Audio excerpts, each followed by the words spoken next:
Corbehem doit vivre. Non à la fermeture de nos machines. Stop aux actionnaires qui s'enrichissent sur le dos des salariés. Stop à l'économie libérale.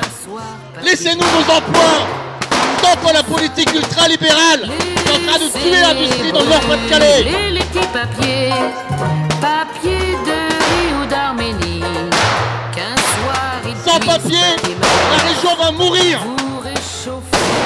Défendons l'industrie, défendons notre papeterie et nos emplois tous ensemble. Et l'esthétique, papier musique, c'est du chagrin, papier dessin.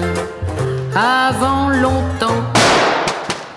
Lundi 6 janvier 2014, après 14 mois d'attente, pendant lesquels la direction locale de l'usine Stora Enso à Corbehem ne communiquera aucune information aux salariés de l'usine quant au projet de cession de leur unité de production annoncé fin 2012 par la multinationale finlandaise, le couperet tombe.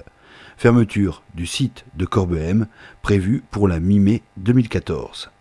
Sans attendre la réunion du CE du 21 janvier, où l'annonce doit être officialisée auprès des représentants du personnel, les salariés se mobilisent et organisent une opération filtrage des automobilistes sur la route départementale 950 qui longe leur usine. Voici quelques-unes de leurs réactions. On en est là, donc maintenant il va falloir se battre pour quelque chose de conséquent, quoi. Tout simplement. Tu as quel âge ? Je m'en vais sur 52 ans. C'est quoi dans ton esprit quand tu dis se battre pour quelque chose de conséquent à 52 ans ? C'est une prime conséquente, faut pas être faux cul. Ce que tout le monde pense en fait.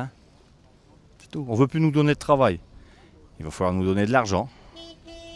Maintenant, à eux de savoir arranger les affaires, parce que je pense que ça va peut-être pas trop bien se passer quand même, parce qu'il y a des gens qui sont décidés. Et...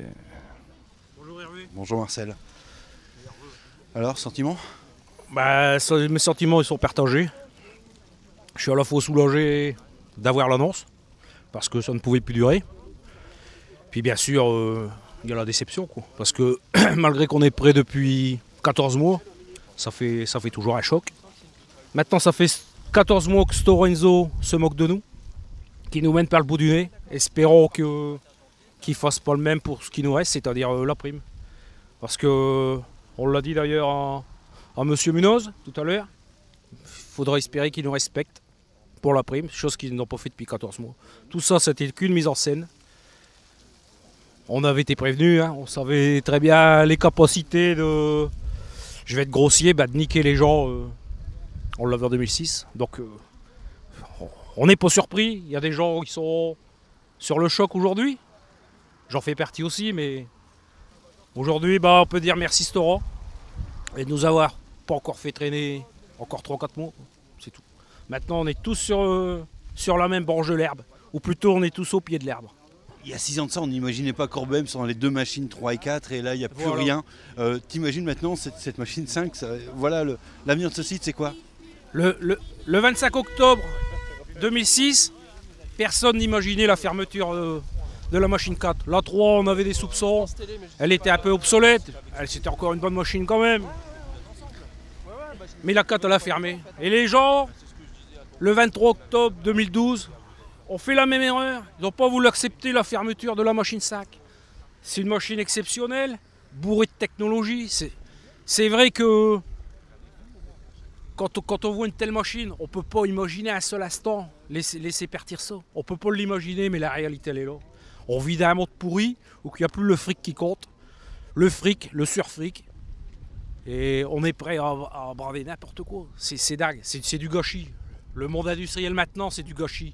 Et puis du gâchis humain aussi. Voilà, le jour où J est arrivé, nous on le savait depuis l'annonce, quoi, quelque part.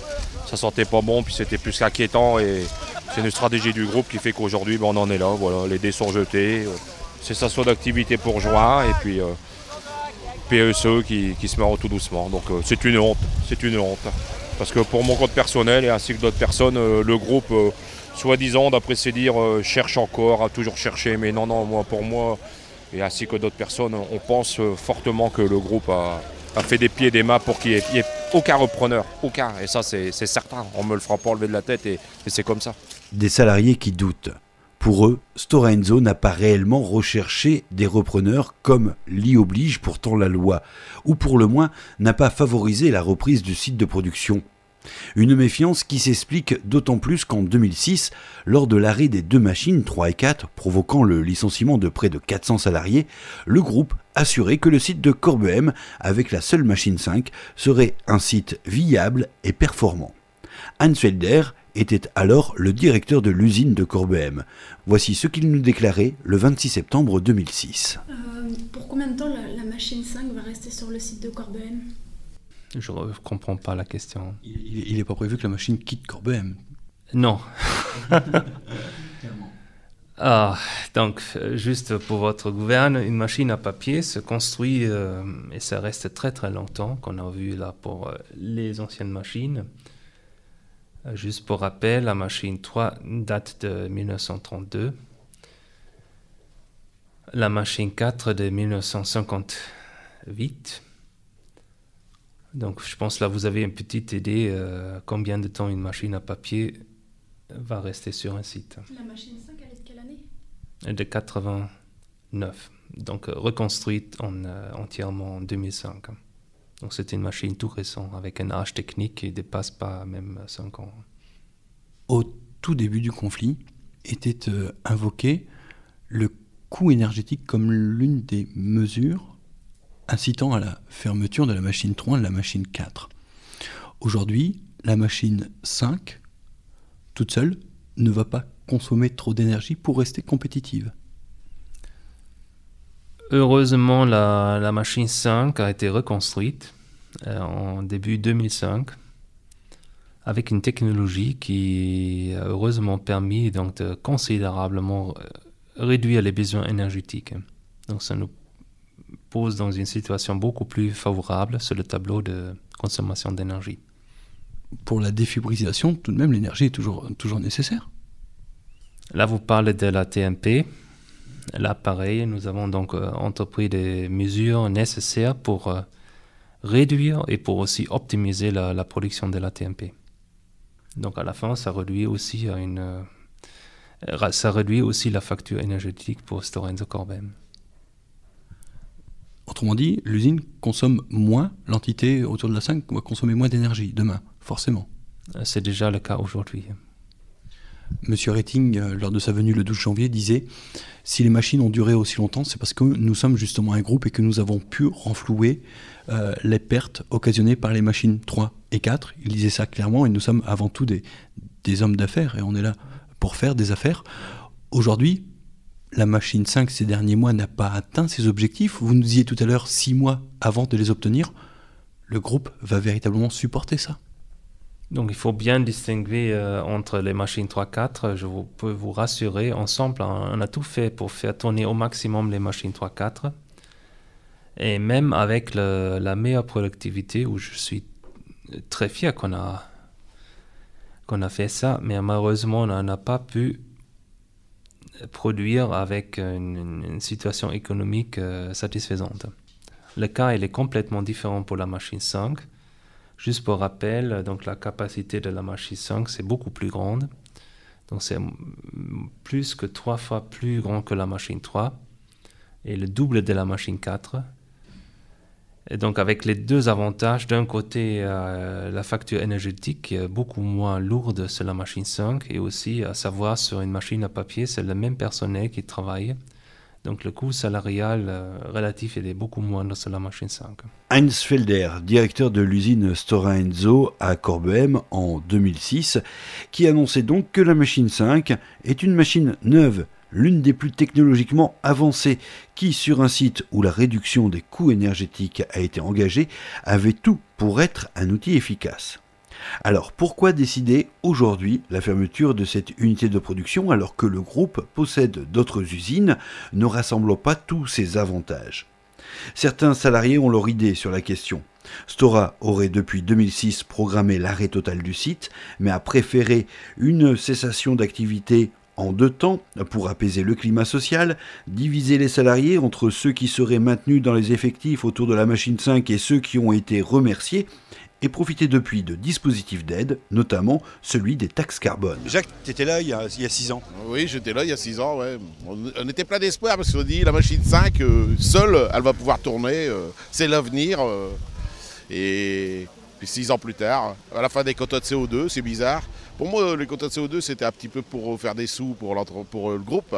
On avait le droit de vendre ce qu'on ne polluait pas à des usines qui polluent. Donc ça a duré 6 ans, pendant les 6 ans qu'on a travaillé.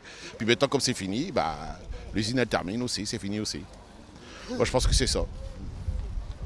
Mais c'est rien, ils nous ont dit que on était des travailleurs et puis qu'on y croyait. J'y crois toujours. Hein. Je crois toujours que nous a bernés. Ouais, c'est ce que j'ai cru en 2006, et je vois que c'est ce qui s'est passé. Aujourd'hui, qu'est-ce qui va se passer dans les semaines à venir là ? Là, ils vont faire le plan social, avec le nouveau plan social. Donc là, c'est plié, hein, parce que le patron a le droit de licencier comme il veut maintenant, il n'y a plus de problème. Hein. Et les réunions ne donnent même plus notre avis après les livres, le livre 1, livre 2, donc 4 mois au maximum, c'est fermé. Et moi je pense que ce qui va se passer, j'espère qu'on va se battre pour avoir de l'argent, parce que du travail je pense pas, il n'y en a pas. Il n'y a pas de travail. Puis surtout la moyenne d'âge, ici à l'usine c'est 50 ans. Qu'est-ce qu'il vous reste à négocier pour avoir de l'argent ? Comment faire plier ce aura pour avoir une prime de licenciement digne des années de travail dans l'usine ? Alors là, il faudra se battre. Hein. Se battre, on ne sait pas encore, il faudrait qu'on se réunisse pour dire comment on va se battre, mais on va se battre. Hein. Ça c'est sûr, on se battra pour notre argent. Hein. Ils doivent nous donner déjà un minimum, c'est, minimum, vraiment le strict minimum, c'est ce que les gens ont eu en 2006, plus ce qu'ils ont attaqué. Donc c'est 150 000 € par personne. C'est le minimum, moi je trouve. Parce que moi je dis, si j'ai donné 6 ans en plus de ma vie, j'aurais pu partir à 45 ans, j'aurais encore peut-être trouvé du boulot, mais là j'ai 53 ans, j'aurais pas de boulot. Hein. Parce que à mon âge, il y a pas de... Si, on doit travailler jusqu'à 65, mais il n'y a pas de boulot pour ceux qui ont plus de 50 ans. Donc voilà. Donc il va falloir qu'ils nous donnent une compensation. Moi je dis, ou alors qu'ils nous payent jusqu'à notre retraite. Stora, il a rien couvert. Hein. Il a fait 300 millions de bénéfices encore cette année. T'as des enfants, Jacques ? Oui, j'ai 2 enfants, ouais. Donc quel âge ? Il y a 30 ans et 29 ans, dont un qui travaille ici, qui travaille à Corbem aussi. Donc lui aussi au chômage comme moi. C'est surtout, moi je sais que, comme je dis toujours à mes collègues, je suis en retraite, dès le plan social je suis en retraite parce que je vais faire chômage, RSA, et puis à 65 ans on me donnera mon droit. Si c'est pas plus tard la retraite, parce qu'avec le gouvernement qu'on a, c'est de plus en plus tard la retraite. Voilà. En tout cas, je suis bien déçu. Il y a de la colère aujourd'hui. Hein. Ouais, pas que ça, de l'écœurement. Pourtant, on le savait. Hein. On se doutait bien qu'on allait droit vers ça, mais quand ça tombe, ouais, il y a de la colère, de l'écœurement. C'est difficile à dire. Qu'est-ce qui reste à discuter aujourd'hui avec Stora Enso ? Obtenir le maximum d'argent, parce que c'est tout à fait normal qu'on parte dignement. Au moins la même chose qu'en 2006, je pense, parce qu'après tout, on a continué dans la lancée, mais on savait très bien que ça allait sûrement pas durer très longtemps. On a peut-être bénéficié, grâce aux quotas de CO2, etc., d'allongement parce qu'on était encore profitable. Maintenant qu'on ne l'est plus, on nous lâche. On préfère nous lâcher plutôt que lâcher l'Allemagne ou la Finlande ou la Suède. C'est nous, les petits Français, comme ça a toujours été, quoi. Avec nous, c'est facile de faire des essais, de faire de l'épicerie. Nous, on pouvait tout faire. Et puis, et on est les premiers à compatir de la situation. Voilà pourquoi tant d'écœurement. Et on savait depuis le début qu'on se fout de nous. Et pourtant, on continue quand même par conscience professionnelle. Alors quand on parle des Français, on peut dire tout ce qu'on veut, mais je ne sais pas si dans beaucoup de pays, ils auraient fait ça. Maintenant, on verra. Je ne sais pas trop l'avenir et les décisions qui seront prises. Mais en tout cas, ça va être difficile. Vous êtes quoi dans l'usine depuis combien de temps ? Moi, ça fait 24 ans que j'y suis. Je faisais assistante, j'ai commencé aux achats, ensuite en production. Dernièrement, depuis 2006, j'ai fait pas mal de postes différents parce que, comme un pion, quoi, en fait, là où il y a de la place, on est. Et voilà. Vous avez des enfants? Oui, j'ai un fils qui a 16 ans et une certaine peur de l'avenir quand même parce que dans le bassin minier ici, l'emploi il n'est pas mirobolant.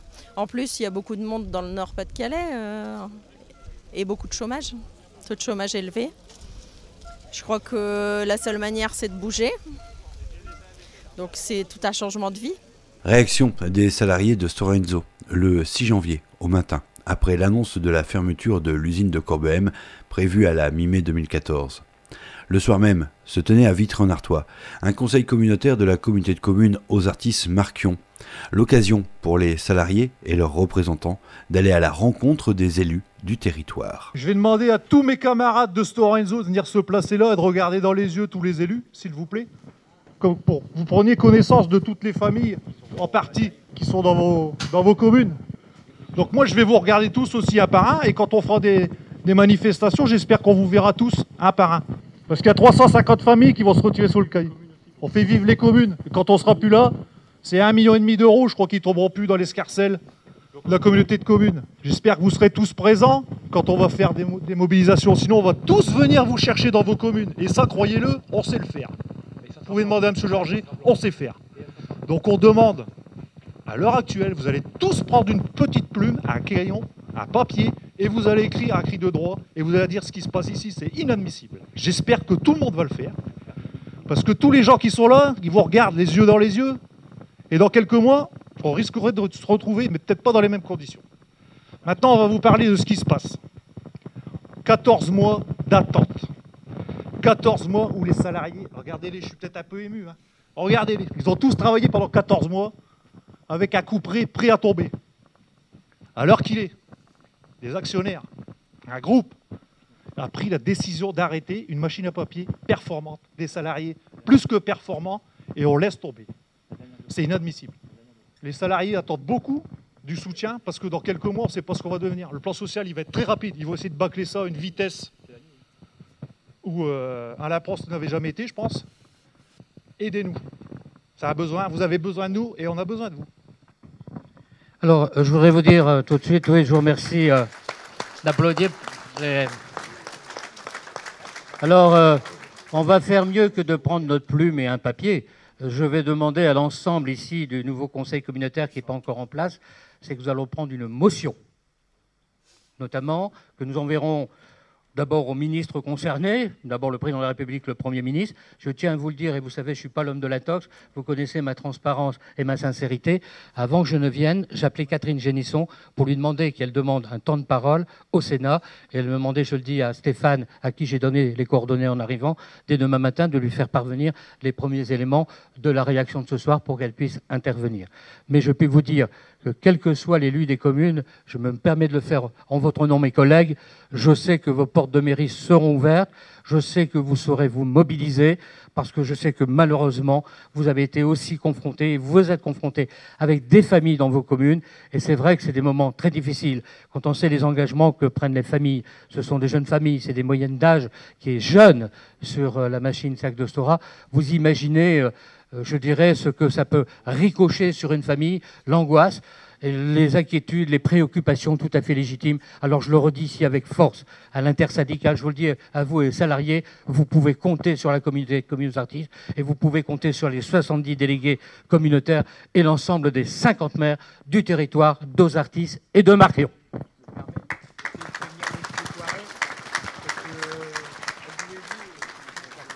Alors, effectivement, vous faites bien de le dire parce que je sais qu'il y a un pourcentage Nord-Pas-de-Calais, mais il faudra le lui dire. Mais de toute façon, on enverra à M. Poiret, président de la CAD, la motion que nous allons rédiger. Et je pense que l'ensemble des collègues me font confiance pour la rédaction de cette motion que nous verrons demain avec Stéphane. Eh bien, écoutez, on va même faire un vote à main levée, si vous le voulez bien. Qui est contre cette motion? Qui s'abstient? Merci, mes chers collègues. Voilà, bon courage dans la lutte et vous pouvez compter sur nous. Pierre Georget, président de la communauté de communes Ozartis-Marquion. La motion rédigée par la communauté de communes circule actuellement dans l'ensemble des mairies du territoire. Le mercredi 8 janvier, lors des questions au gouvernement, le député de la circonscription, Jean-Jacques Cottel, quant à lui, interpellait Arnaud Montebourg, ministre du redressement productif. La parole est à monsieur Jean-Jacques Cottel. Monsieur le Président, ma question s'adresse au ministre du redressement productif s'agissant de la situation critique de la papeterie Stora Enso de Corbehem dans le Pas-de-Calais et de ses 350 salariés. En effet, Monsieur le ministre, l'une des plus grandes usines françaises de papier est aujourd'hui purement et simplement menacée de fermeture. Cette annonce survenue lundi à l'issue d'un comité d'entreprise obtenu par les organisations syndicales est l'épilogue douloureux de 14 mois d'attente, fait d'espoir et de déception que les salariés de cette usine ont enduré.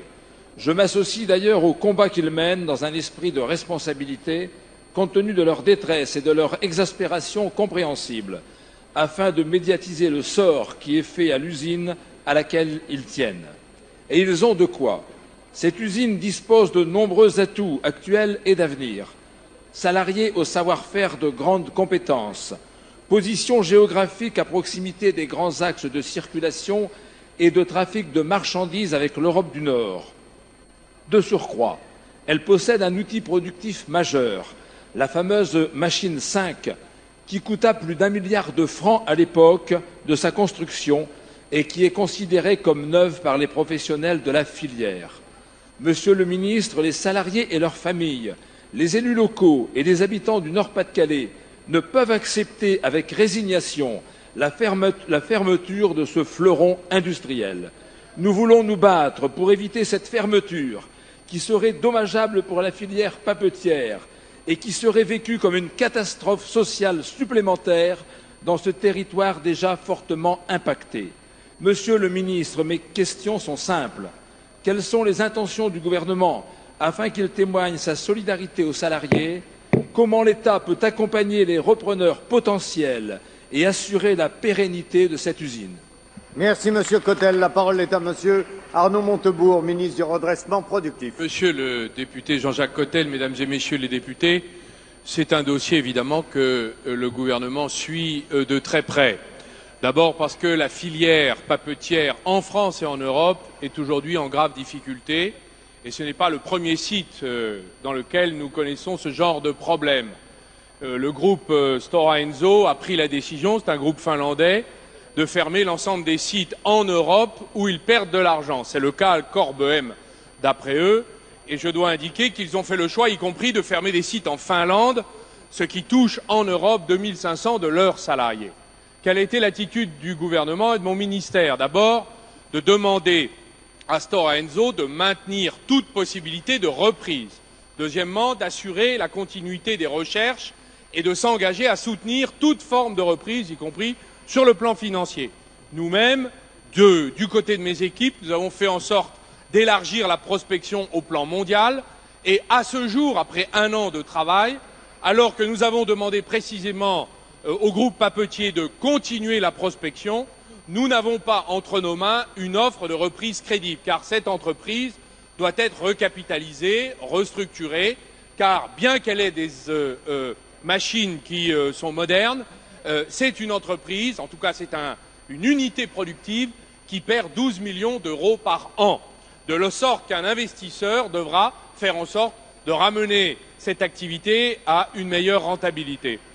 En ce qui nous concerne, l'État est prêt à accompagner, comme nous avons pris des mesures de résistance économique, tout investisseur crédible qui apporterait des éléments de capitalisation et de soutien financier. Mais aujourd'hui, nous considérons que nous n'avons pas cette réponse. Mais nous continuons à y travailler et d'ailleurs, nous vous tiendrons informés des prochains développements ainsi que les salariés de la région que vous représentez, monsieur le député. Réponse d'Arnaud Montebourg, ministre du redressement productif, le 8 janvier, suite à la question posée par le député Jean-Jacques Cottel. Depuis, que s'est-il passé à l'usine Stora Enso de Corbehem? Marcel nous raconte cette semaine. Avec près de 200 de ses collègues, il assistait à l'Assemblée générale des salariés convoquée par l'intersyndicale le mardi 14 janvier, salle des fêtes de Corbehem. Une réunion pour, avec eux, faire le point sur les réunions passées et les réunions à venir. Les délégués sont mis en place. Il y a eu jeudi, déjà il y a eu une première réunion pour le PSE. Alors avec mise en place des différents délégués pour les négos, pour l'AFO, tout s'est mis en place, des décisions. Apparemment tout le monde est pris. Ils sont détachés jusqu'au 21 janvier afin de travailler correctement pour notre PSE à venir. Ça s'est passé assez dans le calme. Cette première réunion, sauf quelques pétères qui a dérangé apparemment la direction, qui avait déjà menacé d'aller négocier à Arras. Alors ça, on ne l'accepte pas. C'est pas pour 15 pétards et demi qu'il faut déjà faire du chantage, parce que je pense pas qu'ils ont tout vu, quoi. Comme je l'ai accordé à M. Faker ce matin, on n'est pas des casseurs, on n'est pas des voyous, seulement on veut partir avec un PSE digne de ce nom. Il ne faut pas qu'on se retrouve dans la paille dans 2 ans. Si on nous oblige à être méchants, on va y être, c'est tout. C'est que ça, faut pas qu'on nous rende méchants, quoi. On s'est foutu assez de nous pendant 14 mois, maintenant faut arrêter, il faut nous respecter. Et voilà, M. Faker était un peu furieux, qu'on avait mal pris son courrier qui nous disait de se tenir à carreau pour la prochaine négo de vendredi. Vendredi, ça se passe encore à Corbehem, mais on est déjà bel et bien menacé que si on déborde, ils vont sévir, comme des gamins. On est traités comme des gamins, ça continue. La machine aujourd'hui, il était question pour la direction de la remettre en route. Il y a quoi? Il se passe quoi autour? La machine a remis en route, tant bien que mal. On travaille tant bien que mal. Forcément, on ne bat pas des records de production ni des records de temps de casse. Mais ça tourne. Là, elle est arrêtée parce que Postodé a débrayé pour venir assister à la réunion. Et c'est ce qu'on fera à chaque AG et à chaque manif. On va l'arrêter. De toute manière, à l'heure qu'il est, on travaille plus pour Stora, on travaille pour honorer quelques derniers clients. C'est leur dernière commande. Et à mon avis, il va y avoir du bon papier parce que la machine tourne relativement bien quand même. Apparemment, ils ont mis ce qu'il faut pour produire. Ce matin, il y avait beaucoup de camions sur le parking. C'était plein, le parking. Il y a beaucoup de camions parce que les gars du magasin, ils ont la clé, ils travaillent à leur allure. Et il faut être solidaire avec eux. Donc, ils font un quota et ils arrêtent. Ce qui ne plaît pas encore à la direction, bien sûr. Voilà. La direction a donc déjà prévenu. Soyez sages, sinon les négociations ne se feront pas à Corbehem. Ce qui, chez les salariés, est une mesure relevant de la brimade et une menace qui pourrait, une fois encore, diviser les salariés. Il en a du reste été longuement question au cœur de cette assemblée générale des salariés le 14 janvier. Tu vas prendre ta voiture et tu vas aller à Arras. Mais attention, dans pas longtemps la voiture ça prendra plus, elle restera chez toi. Donc comme c'est fermé. Tous les 15 jours ou tous les 3 semaines et blanchir, c'est tout. Là on va parler de nous. Mais les négociations, faut qu'elles se passent à Corbehem. C'est tout, sinon tout le monde va se défiler, t'auras personne. Personne qui prendra de nous. Va bloquer Arras ou les ronds-points ou bloquer le péage de là un petit peu. BFM TV va descendre là. Mais c'est pas parce que tu bloques le rond-point à Brevière là. Tu vas les couper les couilles au bélier là-bas, ils vont pas descendre. Hein. Jusque-là, on n'a pas manipulé les gens. Faut être honnête, il faut faire le bordel. Jusque-là, on n'a pas été méchant. À l'heure actuelle, la direction, elle vous met le chantage à dire on veut délocaliser. Si on doit bouger, on fout le bras multiplié par 10 par rapport à ce qui sera sur Corbehem. Mais quand je dis le bras, c'est vraiment aller tout casser. Vire 3000 personnes ou 2000 personnes, là c'est important. Alors là, les politiciens, ils bougent le cul. Là, ils se bougent le cul. Mais ils s'en foutent, on n'en parlera jamais des entreprises qui travaillent pour nous après. On n'en parle pas des entreprises, on parle que de 350 personnes. Il y a des gens qui sont mariés avec des femmes qui sont imprimeurs. Ils vont se retrouver comme nous au chômage. T'as des autres sociétés, je vais dire, je sais pas, les transporteurs, tout ce que tu veux, ils vont se retrouver sous le carreau comme nous. Et aujourd'hui, ça, il faut en prendre en compte aussi. On n'est pas parce qu'on n'est que 350 qu'on n'a pas le droit au même regard que 1200 ou 3000. Tu m'excuseras. Nous, on fait travailler beaucoup de sociétés à côté. Tu m'excuseras. On est aussi important qu'une société qui ferme à 10 ou à 50. Ils ont fermé la cartonnerie en 96. À partir de 2003, sur 3 ans, ils ont licencié 217 personnes. Et en 2006, ils ont fermé la 3 et 4. Et en 2014, ils ferment la 5. Donc depuis que Stora nous a repris, il a fait que fermer le site de Béga. Et le CIEX en plus, ouais, j'ai oublié ça encore. Mais depuis que Stora nous a racheté en 91, c'est là qu'on a commencé à fermer toutes les machines. Alors s'il y a des gens qui croient encore à Stora, ben tant mieux pour eux. Voilà. Extrait de cette assemblée générale des salariés le 12 janvier 2014, salle des fêtes de Corbehem. Les salariés qui dénoncent la stratégie de fermeture, voire de casse menée par le groupe Stora Enso sur le site de Corbehem. Des salariés d'autant plus inquiets que les nouvelles lois de juin 2013 précisent que la procédure de licenciement pour motif économique et le contenu du plan de sauvegarde de l'emploi PSE sont fixés soit par un accord collectif majoritaire, soit par un document de l'employeur homologué par la directe. Dans le cas d'un accord collectif, cet accord organise le contenu et les modalités du PSE sans pouvoir déroger aux obligations de reclassement. En l'absence d'accord collectif, l'employeur soumet son plan au comité d'entreprise uniquement pour avis, puis le soumet à la directe qui dispose de 21 jours pour l'homologation. La directe, direction régionale des entreprises, de la concurrence, de la consommation, du travail et de l'emploi, est placée sous l'autorité du préfet de région.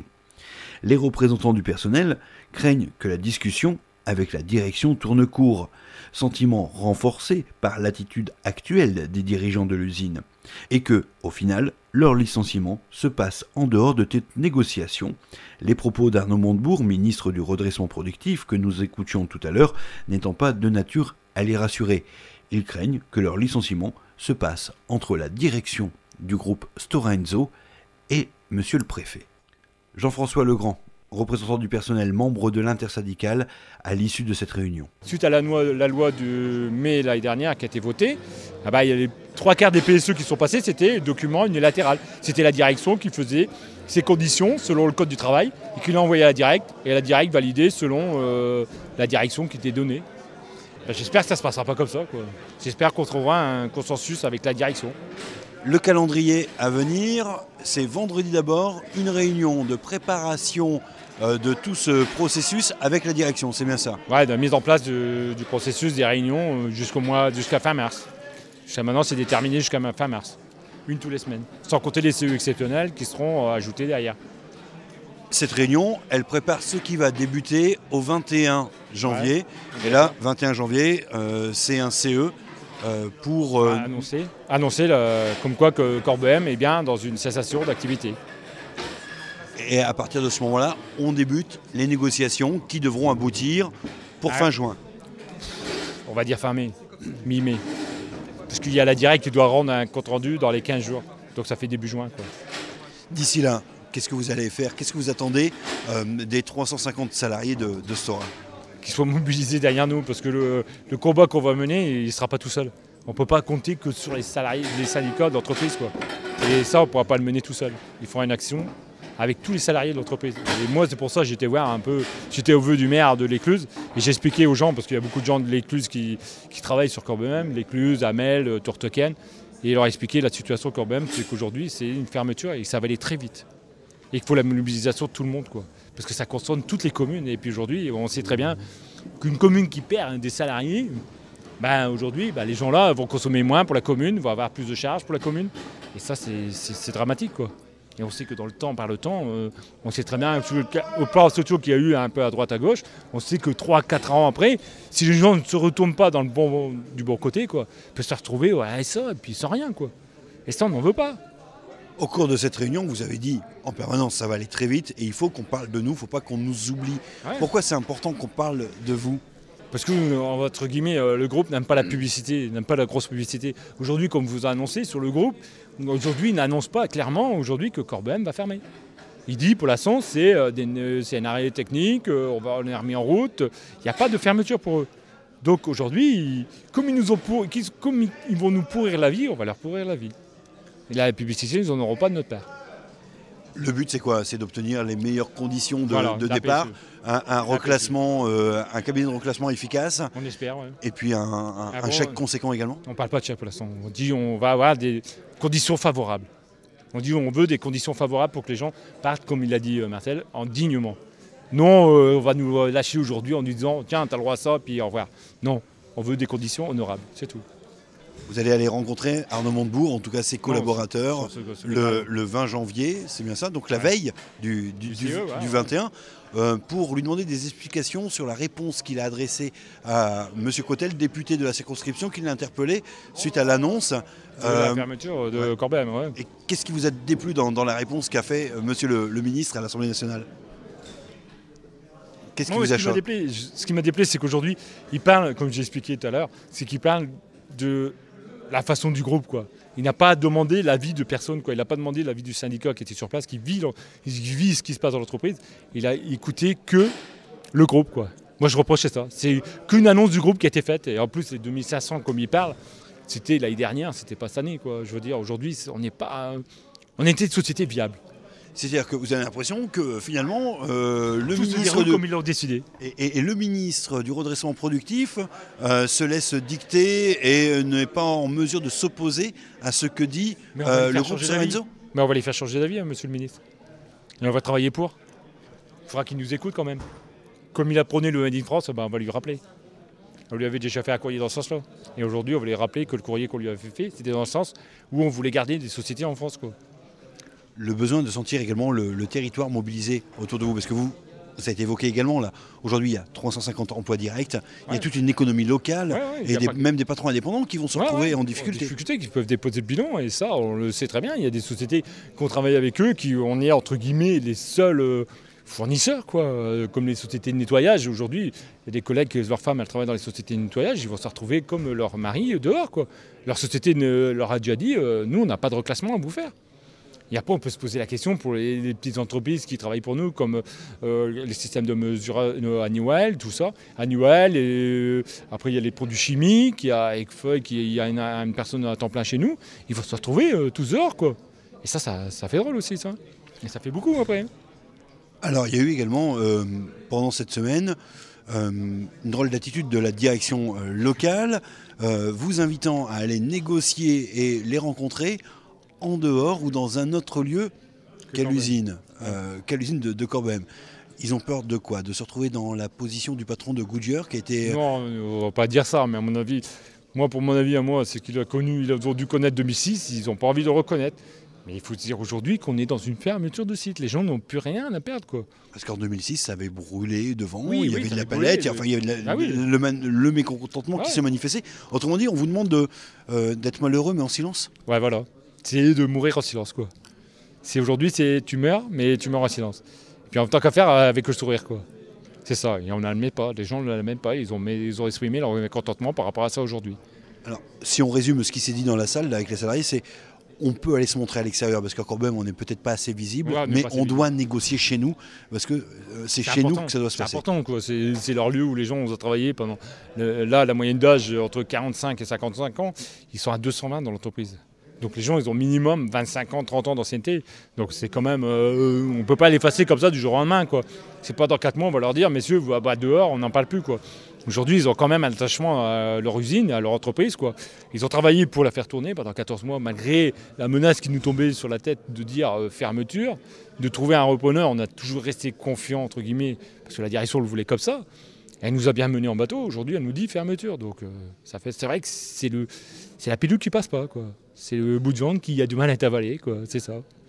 Et pour qu'on parle de vous, pour qu'on sache comment se comporte le groupe, vous allez donc mener des actions ici, aux alentours.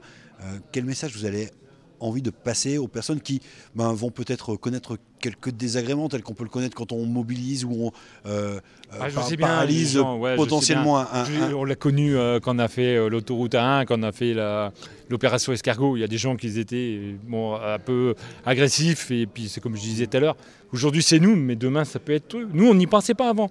On n'a jamais eu l'occasion de dire de manifester notre mécontentement pour quoi que ce soit. Aujourd'hui, ça nous arrive, c'est vrai que ça fait drôle, mais exprimer aux gens aujourd'hui dehors que ça peut leur arriver, et qu'il y a une loi qui fait que ça peut être plus facile qu'avant, bah, c'est vrai qu'on va contrarier des gens, on va fatiguer peut-être des gens, on va les rendre un peu méchants par rapport à nous, mais c'est la seule façon pour nous faire entendre, quoi.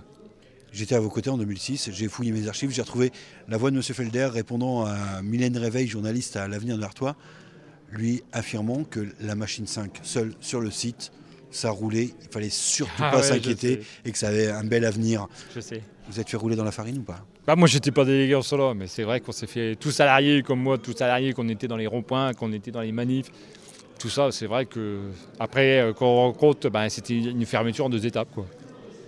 Aujourd'hui, c'est plus le même directeur, c'est un autre directeur. Ce qu'a dit Anita tout à l'heure, voilà, on ne peut pas faire confiance. Comment on pouvait aller négocier sans confiance? On négocie pas avec le directeur du site. On négocie avec M. Munoz, qui est le directeur de Stora Enso France, donc il est à Paris. Et puis après avec M. Bouquillon, qui est secrétaire général, et M. Bourgeois, qui est au service paye. Donc c'est juste les personnes-là qui négocient. Et M. Munoz aura bien le dernier mot de la fin. M. Munoz aura véritablement toute l'attitude, parce que je me souviens également de M. Felder qui s'était engagé sur une vente de machines en préfecture, devant les médias, devant le préfet. Je crois qu'il refera plus la boulette. Je ne crois pas qu'il refera la boulette. Je ne crois pas. Mais on peut s'y attendre. Mais ça sera différent, je crois, cette année. Peut-être qu'il nous ressortira un repreneur de sous le chapeau, hein, qui sait. Vous savez, comme le lapin, quand il sort du chapeau, ben, ça sera peut-être ça. Hein. Vous y croyez encore? Moi, pour l'instant, j'y crois pas. Hein. Parce que pendant 14 mois qu'ils nous ont leurrés dans un truc, puis aujourd'hui dire qu'on va avoir un repreneur sur un mot, là, j'y crois pas. Hein. Mais on verra bien, ils sont tellement... ils ont bien bassiné pendant 14 mois. On ira au bout. On sait très bien que Stora Enso a fait mourir le site depuis les années 90. Depuis le temps que la machine 5 est sortie de terre, on dirait que Stora Enso est venu s'accaparer du site pour le fermer sur une vingtaine d'années. Mais avant, il nous a pris les projets, il nous a tout pris, quoi. Il nous a pris tous nos connaissances, quoi. Ils sont venus prendre nos connaissances techniques, nos essais et tout ce qui s'ensuit. Ils ont annexé le site. Voilà. Au final, on va prendre un terme de guerre, ils ont annexé le site. Éradiqué de la planète Corbehem. Voilà. L'Empire Corbehem, on va dire. L'Empire Béguin Corbehem. Il n'y a que en se battant qu'on aura. Si on doit bouger, on fout le bras multiplié par 10 par rapport à ce qui sera sur Corbehem. Et quand je dis le bras, c'est vraiment les tout cassé. Mais depuis que Stora Enso rachète en 91, c'est là qu'on a commencé à fermer toutes les machines. Alors s'il y a des gens qui croient encore à Stora, ben tant mieux pour eux. Voilà. Aujourd'hui, on cherche encore à nous diviser. On nous dit que si on fout le bordel, on ira négocier à Arras. Il y a des gens qui disent on n'ira pas à Arras. Il y a des gens qui disent on va y aller à Arras. C'est encore pour nous diviser. Alors maintenant, je voudrais entendre tout le monde dire on va pas céder au chantage. Parce qu'entre un directeur et ses employés, il y aura toujours un fossé. Et ce fossé, il ne sera jamais comblé. Ça a toujours été comme ça et ce sera toujours comme ça. Donc il ne faut pas faire confiance à M. Facker. Voilà, c'est ce que je voulais dire. Je suis méchante? Non, je suis réaliste. C'est différent. La machine, c'est toute notre vie, c'est la vie de plusieurs personnes, plusieurs salariés, plusieurs familles, sans compter les personnes de Stora Enso aussi, il y a toutes les entreprises extérieures.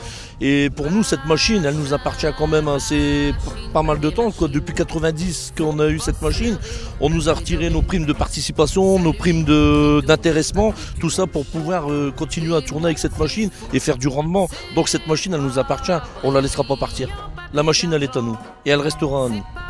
Pour en faire quoi? Essayer de trouver, nous, éventuellement, des repreneurs avec les élus et puis essayer d'avancer dans le bon sens. Et si on pourrait sauver quelques personnes pour faire tourner cette machine avec une autre personne, avec un autre groupe, pourquoi pas? Soyez sages, on s'occupe de vous. Reportage documentaire réalisé à l'usine Stora Enso Corbehem du 6 au 12 janvier 2014 par Hervé Dujardin de Radio Scarpe Sensée. Qu'un soir il puise papier maïs.